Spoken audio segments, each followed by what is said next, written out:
a few hundred years ago, Western may be defined as, for example, Cordoba. Western may be defined as Samarkand. Western may be defined as Bukhara. Western may be defined as Al-Andalus. Even as Western as you may get may be Albania, for example. If you're looking at the surnames of many of the most famous scholars in the history of the religion of Islam, those who were not necessarily raised in Mecca or Medina, or Al-Qahira or Kufa, would have names which at that time on the world map would be seen as Western. For example, Cordoba, all of you know in Spain, you have one of the great scholars by the name of Qurtubi. Some scholars you have, for example, like the scholar who had passed away only a few years back by the name of Albania. Spain, Albania was seen in many cases being very far away, very Western, because the centers that were producing Islamic law was Mecca, Medina. If you stretched out maybe Iraq, maybe if you stretched out a bit further than Iraq, you might go towards Cairo, or maybe you go to the other side, where the likes of Fakhr al-Razi and Ghazali and Bukhari and Muslim grew up, especially, and that is the Persian Empire. But now when we look at the word Western, we have a very, very new scenario in Islamic law. Because when I tell you what is Western today, Britain is Western, America is Western, Australia is Western, Canada is Western. Have we ever had a period in Islamic law where the Islamic legal demographic, that is the Western demographic, we've never had a period where Muslims were living in Britain, they have challenges. Muslims living in America have challenges. Muslims living in Canada have challenges. Muslims living in Australia have challenges. But do you know what's interesting about this challenge? That they have a lot of freedom to be Muslim in those countries. Now there's a big challenge there. Why? Because in England, they encourage you to build mosques. Say, build another mosque. Build another mosque. In Australia, they may encourage you to build Imam Bargas, for example. Build another Imam Barga and another one. In Canada, they encourage you to build centers of worship. Now, when we look at Western normally, we imagine Western negatively. What we don't realize is there's more halal meat restaurants in some Western countries than anyone would expect. There's mosques in many Western countries. Hijab, you can walk around the street. Sometimes our cousin's hijab in England is better than the hijab in Islamabad. In Islamabad, the hijab, the culture, not religion. We're up till here, and if Maulana comes home, we're up till here. And if Maulana is not there, take it all off. In London, however, you will see hijab in some cases better than you're seeing here. Is the challenge therefore here or in the West? This is something to think about. When someone says, what is the challenges facing Islamic law in the West? My first question is, I think Islamic law has been challenged more in the Muslim majority countries than has been challenged in the West. Because in the West, you grow up in a world where you have to know why you believe what you believe, not because your parents believe in what you believe. Some of my best friends are Hindu. Some are Sikh. Some are Buddhist. Some have no religion. But I know that he will look after my house if I go on holiday. But my Muslim friend, I'm worried what he will do to my house when I'm on holiday.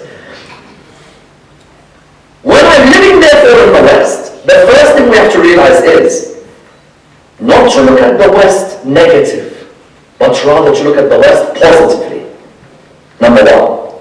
Number two, that we are living in an environment that is encouraging us to get closer to Allah, even if they don't say. You know, one day a person came to Imam al-Sadiq alayhi salam. When he came to Imam Ja'far al-Sadiq, he said to him, I am a lover of the Ahl al-Bayt alayhi salam, but where I live, I cannot practice. He was living in a Muslim country, but he cannot practice. He said to the Imam, if I move to a country full of kuffar or mushrikeen, is this something acceptable? I'm living in a Muslim country, I can't practice. But if I move to a country where there is mushrik, but I can practice, Imam said, go there. For if you protect the religion of Islam in a non-Muslim country, Allah will raise you as an ummah like Nabi Ibrahim alayhi salam. Look at Nabi Ibrahim in the Quran. Does the Quran say Ibrahim was an ummah? Ummah, what is ummah? A whole community. How could one man be an ummah? Ummah is plural. If now you say Ummat al-Islam, Millat al-Islam is a whole community. Quran says Ibrahim was an ummah by himself. Because he lived in a non-Muslim country and protected or raised the religion of Islam. Therefore, if you look at our traditions, being in a non-Muslim country is not a negative. Islam began where? Mecca, Medina. It began in the Arabic language. From Arabic went to Farsi. From Farsi went to Turkish. From Turkish went to Urdu. Allah subhanahu wa ta'ala decided in His hikmah, the next step was Islam will be in the English language. Some people don't like this. Why? Man is an enemy of that which they are ignorant of. When I first started giving lectures in English in London, the main lectures in our mosque was either Arabic, Urdu or Farsi. When I began giving majalis in English, people were saying, why are you speaking kafir language? Look at the jahl. Wallah, they said to me, why are you speaking a kafir language? Hold on, man, what's a kafir language? Can a language be kafir?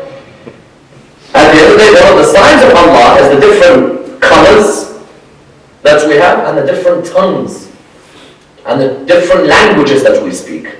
But look at the jahl. Now you see in the world how many people are able to practice Islam freely in these countries.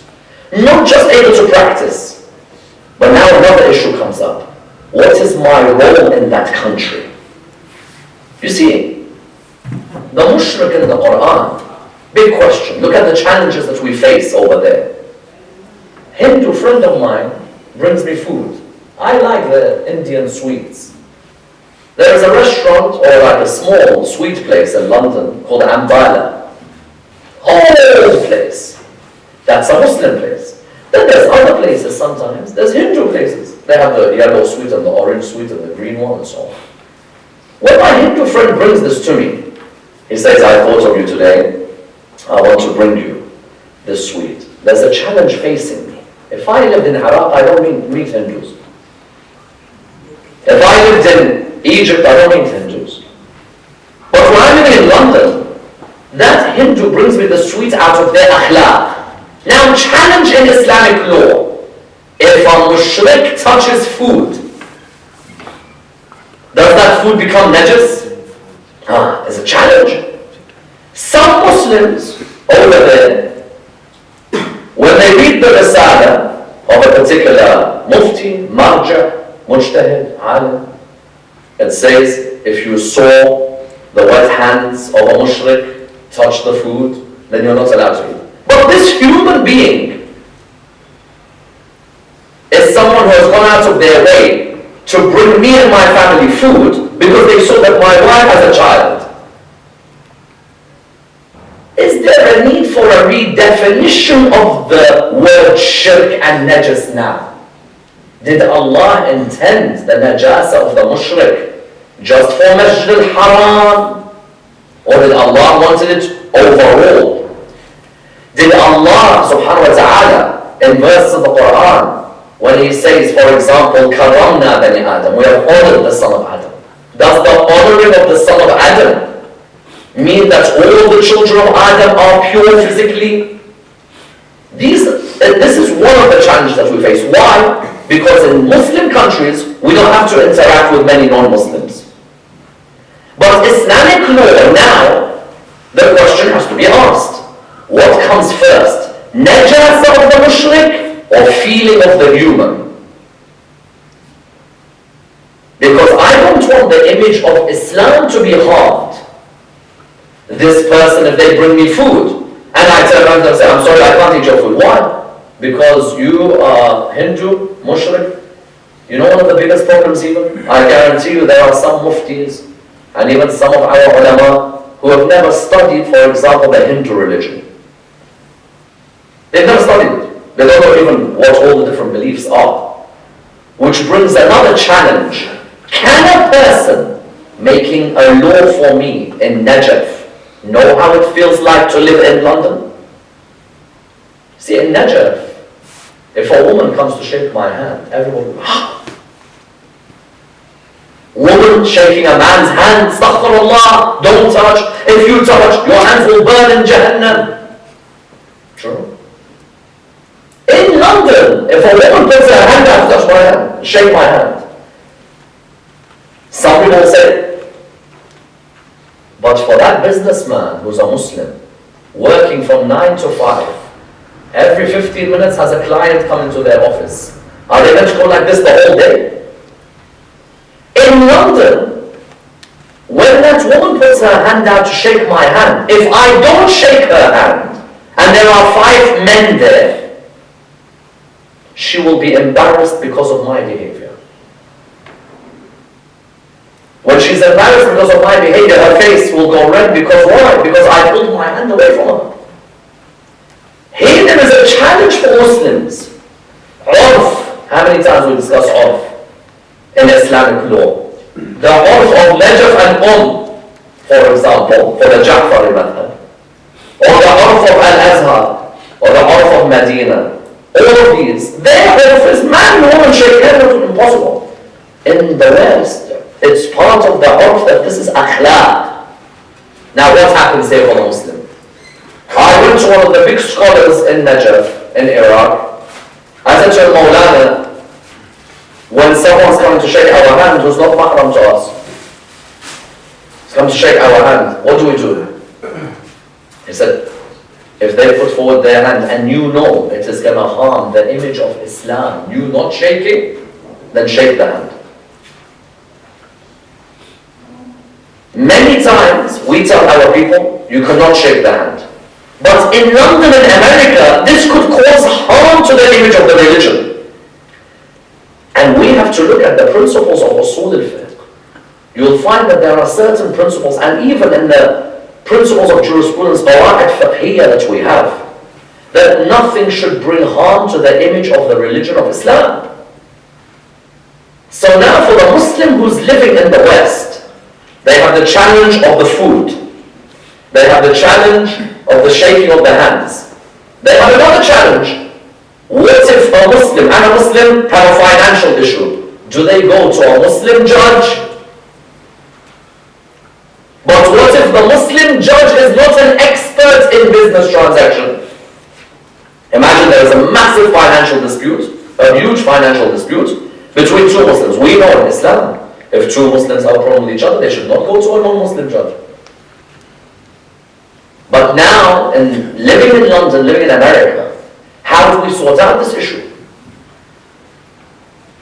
So therefore you find that these are amongst the challenges which a number of the Muslims in the West are finding issues with. How do we reconcile this, considering the main people making the laws for us don't live in these countries? Ayatollah Sistani in Najaf, never ever in his life, never will he have to shake the hand of a woman. If you look at, for example, Ayatollah Khamenei in Qom, or in Iran generally, I'm looking at just from the Ja'fari madhab, you will find that they will never be in a situation where a Hindu will come and bring them food. Never. And what is more difficult is that in their lessons in Kharaj al-Fiqh, or the highest lessons of Aql al-Kharaj, the people discussing with them Islamic law come from the same city or the same mind as them, there will not be a good challenge there.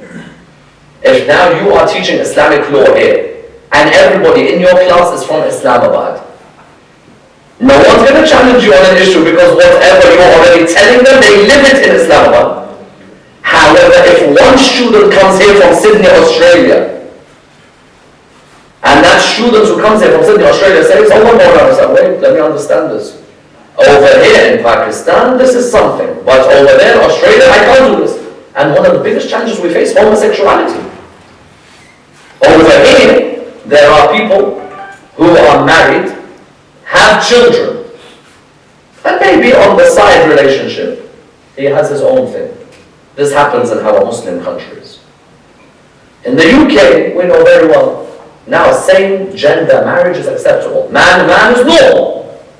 How do I deal with this challenge? I know that in Islamic law it is haram.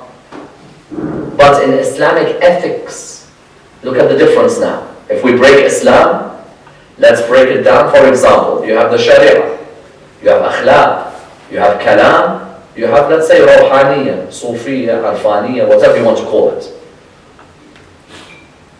Sharia-wise, this act is haram. But I live in a country which is saying to me, you want to live here? You have to tolerate this. This is a big challenge. What do? Do you leave the country? What if the person who has that sexual orientation is a good human being? Good human. How do I interact with them? Do I maintain my akhlaq with them? Is the door of Tawbah open always for any human being? Another challenge we face. What we're saying therefore is that the challenges faced by the Muslim in the West are great, but at the same time fascinating to see how we will live with those challenges. Because in the past, the books of Islamic law were written with a Middle Eastern mind. Now, in the next 20 years, 50 years, the Middle Eastern mind that produced the most famous books of fiqh now has to consider that there is a new group of Muslims who live in a world of non-Muslims who are good human beings. How does Islam meet that challenge? Inshallah, we'll open the floor for a discussion with this introduction and see what knowledge and what benefits we can gain. Bismillah, go ahead.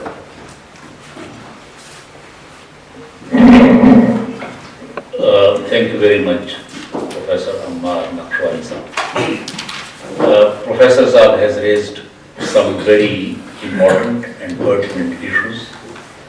The challenges to Islamic law in the West, the bringing of urf into public discourse, and then continuity of the medieval fiqh and the challenge that has been posed by the contemporary post-globalized age. So these are very challenging issues, and I think that it will definitely provoke very challenging questions which we expect from the delegates of this seminar. So most welcome, and Professor is here to interact, and we hope that all of us will be benefit from the discussion. Assalamu alaikum. My question is, what is the situation of interfaith marriages in West? Sure. Interfaith marriages are on the increase. In terms of Muslim marrying, for example, from Ahl al-Kitab, as we know, we cannot marry from outside of Ahl al-Kitab. Ayatollah Sistani,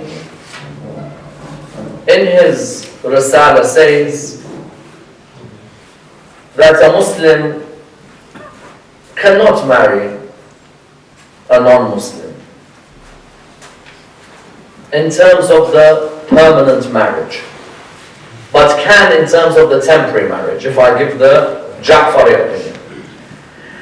However, When we sat with him recently, because there was a case where there was a Muslim boy who wanted to marry a Christian girl. When we sat with him privately, he said, as long as you know that your aqeedah will not be affected by hers, then go ahead. Now this was not a norm, it was an exception. The norm is to discourage marriage with Ahl al-Kitab. Why? Because of a number of issues. Number one, the children will grow up in a household with two different ideologies. Number two, things such as alcohol, such as pork, and other aspects of other beliefs may affect that house. What is interesting, if you turn it around, there is a lot more questions now being asked by Muslim women who want to marry non-Muslim men. I personally, in my humble studies, have never, ever, ever come across a single loophole in any of the madhahib where a Muslim woman can marry a non-Muslim man. Maybe the scholars who are sitting here may have come across a loophole, but I have never come across this. But now, whether we like it or we don't, there are Muslim girls who are saying, listen, I remember in Toronto, maybe 6 weeks ago, a Hindu boy wanted to marry a Muslim girl. So they came to visit me. Very good boy. Excellent akhlaq. Really. He said to me, look, what do I have to do? Why this? I said to him, I am no one to force you to become Muslim. La ikraha fi ad-din there. There's no compulsion. I'm not going to force you towards becoming a Muslim and anything like that. However, you need to understand that there is no loophole in any of the books. But I said to him, what is it about Islam that's stopping you becoming a Muslim? If you're saying that your wife is a good girl, that means the religion she's been following must have done something good. If you think about it, if you want to marry a Muslim girl and you are from another religion, she's a good girl? Yes. Ask which religion made her good. So he said to me, okay, very well, can you give me books on Islam? Now this is an area we need to work on. Good books explaining Islam properly. Ya Allah, some of our books, I will become bored reading them. Because either it is written for Mawlana Mujtahid, Ayatollah al-Umma, Hujjat al-Islam al-Muslimin, or it is written so basic for 5-year-old. We have to find books where the non-Muslim very easily understands. This is the meaning of the religion, this is why we believe in these things, these are the main questions. Wassalamu alaikum wa rahmatullah. So, this issue of Muslim woman wanting to marry non-Muslim man, my advice always is to the man, keep in touch with me. Ask me questions. If at the end of our discussions, I haven't given you the answers, then no one will give you the answers. But if at the end of our discussion I provide you the answers, then I promise you I will be the first to help you marry her if you come towards the religion of Islam. One more thing before we go to the next question, and that is, if I'm a father, my daughter wants to marry Hindu, Christian, whatever, what do I do as a Muslim father? There's two things. Some people in the West say, no chance. He doesn't come home. If he comes home, I will hit him. I don't think this is the best way forward. I think the best way forward is to tell the boy, come home. Let's meet him. Maybe my akhlaq that day will have an effect on him. You see, if I'm going to say to the boy, don't come home, then he's going to say, look at this religion. It claims to be a religion of rahmah. They have no rahmah whatsoever. But maybe if I tell him, listen, come home. I do not allow you to marry my daughter while you are not a Muslim. However, if you want to study Islam, let me explain things. These are some of the challenges that are faced. Yes, good. Bismillah. Thank you so much for your detailed lecture on issues and challenges faced by Muslims in Western countries. Thank you. So I have a few questions. that I will also take your lecture positively. Like you said, we should look to the West positively, not negatively. Yes. But people look to the West negatively because West looks to the West negatively. So this is the result of Western action. Sure. And second thing, like you said that in West governments, they encourage people to build mosques and church or other worship places for other religion. So apart from USA and Britain, like when we look to other countries in West, hijab is being banned in different countries. So I think this freedom, like you said, this is an individual basis.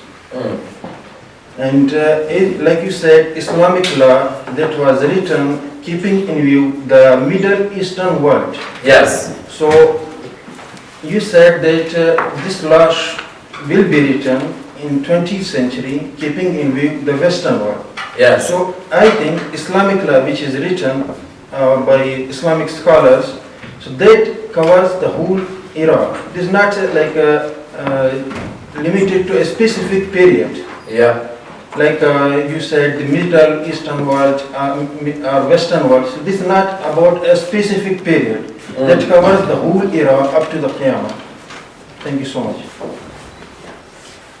Thank you. In terms of the first one, the West views the rest of the world negatively. I would as well if I saw ISIS. If I see ISIS, Al-Qaeda, Shabab, Boko Haram, I would view the world negatively. The Muslim world. The Muslim world has a lot to answer for as well. We are good at pointing fingers, but when you point three, two point back at you. Look at some of our people, what they have produced. You have an occasion like the event on Mubahala. فَمَنْ حَاجَكَ فِيهِ مِنْ بَعْدِ مَا جَاءَكَ مِنَ الْعِلْمِ فَقُلْ تَعَالَوْا نَدْعُوا أَبْنَاءَنَا وَأَبْنَاءَكُمْ. There was a Christian community living in Najran. And the Holy Prophet, peace be upon him and his family, allowed that community to continue to have their church, Ka'bah Najran. We in the Muslim world, we talk about the idea of قُلْ يَا أَهْلَ الْكِتَابِ تَعَالَوْا إِلَىٰ كَلِمَةٍ سَوَاءٍ بَيْنَنَا وَبَيْنَكُمْ. Come, أهل الكتاب, come to a joint word between us and you. And there are many churches that we don't allow to be built. There are churches that we have destroyed. I'm not saying that just because of the action of a few Muslims, a person should generalize all of Islam. But we have to be realistic. In the last 15, 20 years, there was a form of Islam, you know what I'm talking about, which suddenly began to spread everywhere. All of a sudden, Mawlid al-Nabi, bid'ah. Going to this, bid'ah. That, bid'ah. Everything became a bid'ah. So even now when the Western mind looks at that mindset says it is Islam and Dar al-Islam versus Dar al-Kufr. Now it becomes a war. That is not the language that we need. So when you're saying that the West looks at the rest negatively, I think the West in some cases has a right to look at some things negatively. Because some of the khutbah language that is coming from our mosques is also negative as well. For example, Iran. Iran says, death to America, death to Israel, death to UK. That language, Iran will say, we don't mean the people, we mean the government. But why are we using words like death to? Why are we using words like shaytan, shaytan? Oh, well, how do I know if I looked in the mirror, I might be the first shaytan? What I'm saying therefore is, some of the language that we're using is different from how Rasulullah used the language when, for example, the Hudaybiyah treaty came. Badr, Uhud, Khandaq, Khaybar, all great victories, you agree? But his greatest victory, Allah subhanahu wa ta'ala said, was Hudaybiyah. Because in Hudaybiyah, he showed the meaning of reconciliation, the meaning of Islah. So sometimes the language in our countries, when we're calling everybody shaytan, kafir, kafir, shaytan. Of course, someone's going to look at me negatively.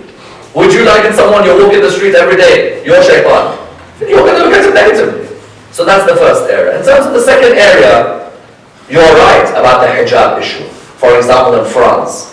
But this is a message for the Muslims to become more active politically in those countries. The mayor of London is called Sadiq Khan.